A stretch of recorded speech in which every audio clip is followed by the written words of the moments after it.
program, everyone. It's The Verdict, and we've been at it for a while, and we will continue to be at it until a winner is announced. And I know we said we were going to go back to Cynthia in Abuja for her to think about the question we posed before the break.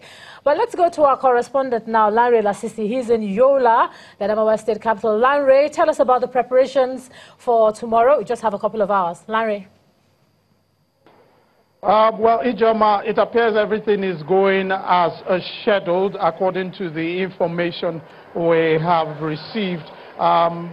Just a short while ago, the resident electoral commissioner here, before going into a meeting, a security meeting with officers of the different security arms in the state, had a briefing with journalists where he gave an update of arrangements.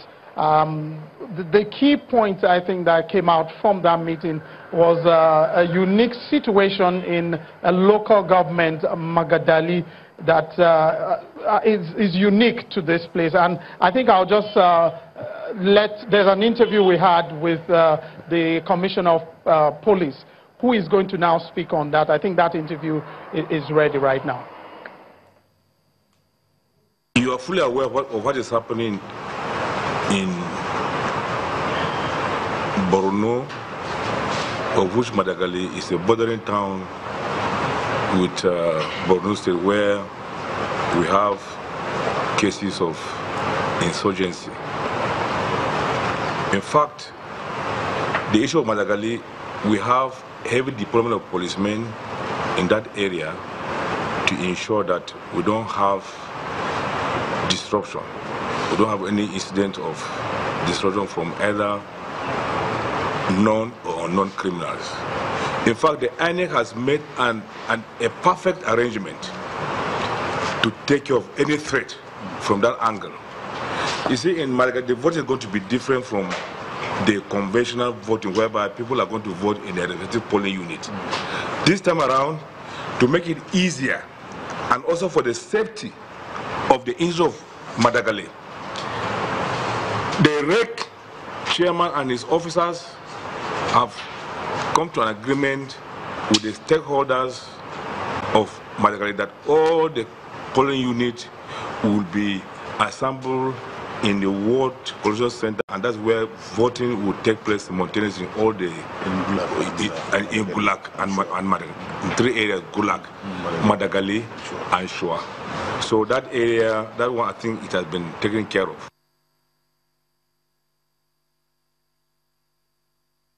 Okay, so that is the interview with the Commissioner of Police, and immediately they finished that briefing, they went into a meeting, I think just to put finishing touches to all the arrangements for tomorrow. But I also have with me here an accredited observer to tell us some of what he has observed on the field.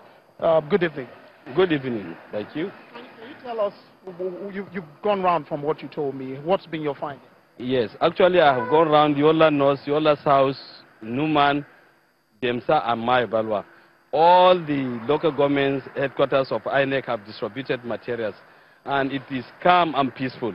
And many of our observers are there also. And everybody have collected the INEC kits. That's the vest and the ID card and face cap. So far, so good. We are prepared for the election tomorrow. So you're not expecting, you're expecting everything to go smoothly here in Adamawa? Yes, we pray so. We hope things will go smoothly and we will really have a peaceful, credible, and successful election tomorrow, inshallah. Okay, well, that is an observer there, an accredited observer, giving us his own opinion. He's been around, like he said. And so, in Adamawa State, outside the unique situation in Madagali local government, it appears all is set for the elections. All right, thanks, Larry. It's great to know that all is set, and also to know that all the local government headquarters of INEC there have received their material. Yeah. So that's a good thing, at least we see from that particular area. But we were supposed to go to Cynthia, we asked her the question, when you look at what transpires on election day, which group would you say we should watch the most? First, I'll begin with the fact that elections, peaceful elections and credible elections are the responsibility, or is the responsibility of every Nigerian, whether civilian or security. However, let's look at how elections plays out. One, it begins with how the polls are opened. And when it comes to movement of polling materials and officials, we actually need the security, because if security is not present, they won't be able to move to the polling unit. So that is one thing, because we've had reports in some elections where officials could not move because they had to wait for security personnel to arrive before they moved to the polling unit. Yeah. Now, beyond that is also how the voting goes on an elections day. I think sometimes we also need to ask ourselves questions as Nigerians on how patient do we need to be, or what's our tolerance level. I think sometimes Nigerians are a bit impatient, and that is one of the we need to address towards the election. You see INEC's guidelines saying that voters must join the queue, because some polling units you will have voters trying to crowd the polling officials and also trying to crowd where the ballot box is, and that is not how it should be. So I think the other is also the conduct of voters at the polling units, that most times we also need to appreciate the role and the tedious and responsibility the polling officials have, and respect the guidelines of one, joining the queue at the appropriate time. So it could also be because of lack of coordination amongst voters. But beyond that is also the role of observers. And I think over time we've always been reminded that observers, our role is to observe, document our report, and send our reports. We have no role interfering in the process. Now, INEC deploys monitors. The monitors are those that have the power to interfere with the process and intervene where there is a need for such intervention. Observers actually are just to observe what they see and to make the report. And usually the call goes to voters and party agents to respect the role of observers and to allow them do their work and not distract them or not chase them out of the polling, because they're actually there to provide oversight over the process, but not to intervene with the process. But let's look at party agents. Now, this is also a special category of party agents who also serve as observers, because they are there to protect the interests of their parties. Now, sometimes you see observation reports where you have threats to observers who are restricted from observing by party agents. So we also think, we also believe that the call goes to political parties deploying agents to also ensure that they caution their agents to observe the process and not interfere or try to restrict people from doing their work, either from voters from voting, because some reports of voter suppression actually carried out by party agents, and most times with security agents neglecting such operations of party agents. So I also think that's another category of persons we need to look out for, that while they are there at the polling unit to protect the interests of their parties, they should not in their conduct limit or restrict voters or observers from doing their role. But anyone can interfere with anyone can be a perpetrator of violence or disturbance or disruption. But what is important is that if we have security personnel who are properly deployed and who take charge of their roles of the polling unit, we wouldn't have disruption. I think in Osun, interestingly, I was at one polling unit in Osogbo, and what this police officer, a female, I think I need to say that because she's a woman, she was so firm in ensuring that there was coordination at the polling unit, and she couldn't take any sort of disruption from any voter. And she had informed the voters at some point. It seemed like there was an attempt for vote buying to go on because people were trying to show their ballot papers to some other persons to view. And she had told one man, young man, vote. If you raise your ballot paper, I would ask you to leave the polling unit. Just thumbprint, go and put your ballot in the box and leave. And she stood through the voting process. I was too impressed with her conduct, and I think that is an example of how security personnel should be, because they are there to ensure there is peaceful.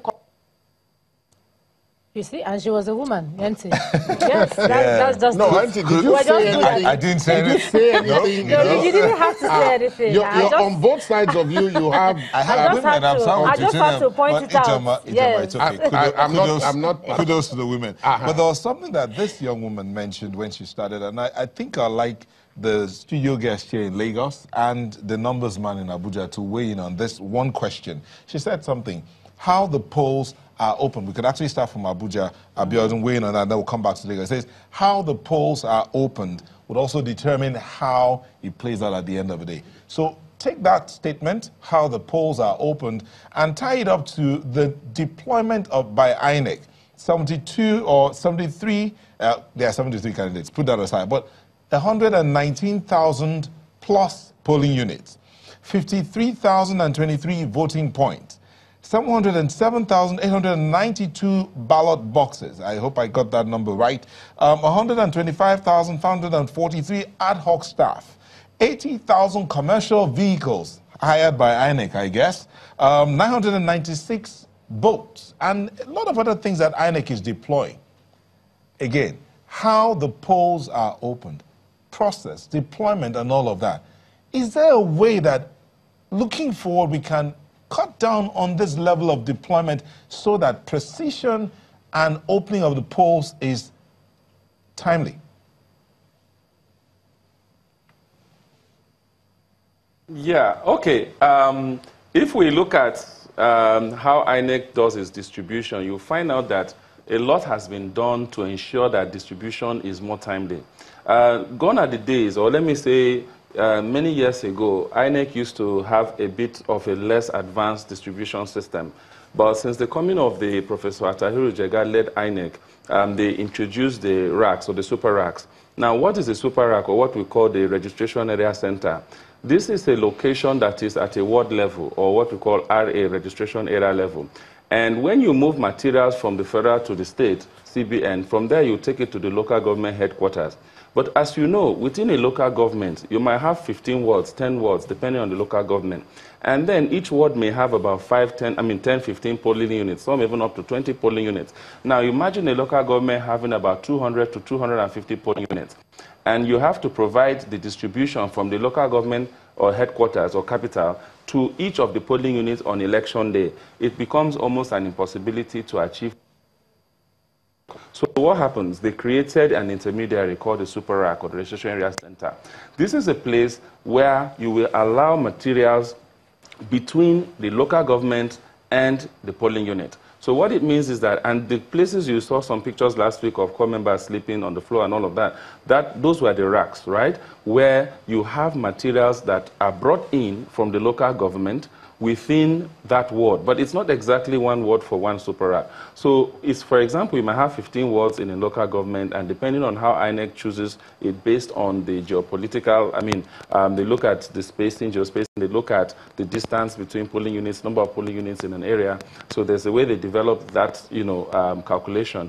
But you have a certain number of super racks in the local government, and each of them is in a ward. Now, those locations will have a certain number of materials for a certain number of polling units. So, for example, a super rack might have 20, 30 polling units under it, and the polling officials will now sleep. So the first thing is to ensure that the materials can get easy access to the polling unit. And what you do is that you open the super rack the day before. And that was what you heard just a few days ago, where they said, the chairman of INEC said that the super racks will be open by 12 p.m. So you can imagine that all the materials for the polling units are already in the super racks in most parts of the country as we speak right now. So that means that by 4:30 a.m. tomorrow morning, it becomes very possible for the core members with the security personnel who would also be guiding them in those super racks to move with them and the transport vehicles, which also took them to those locations. So by 4:35, they're already moving, and they will go to all the polling units within the vicinity of the super rack. And then they begin to drop them off one by one. And usually, if all goes well, by 6:30, we should have core members at most polling units if there are no issues.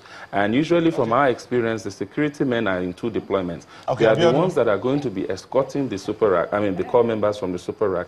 But there are also the ones that are deployed directly to polling units who are unarmed. So those ones will probably be arriving. Many occasions we observe between 6 a.m. and 6:30, you find those ones usually waiting for the No, you can't say, okay, you caused this. This is what happens when you bring figures to a numbers man. You can't say, okay. We will come back to this, and when we come back, we'll get the studio guest here in Lagos to weigh in on this matter, especially the cost of this deployment. Please join us again.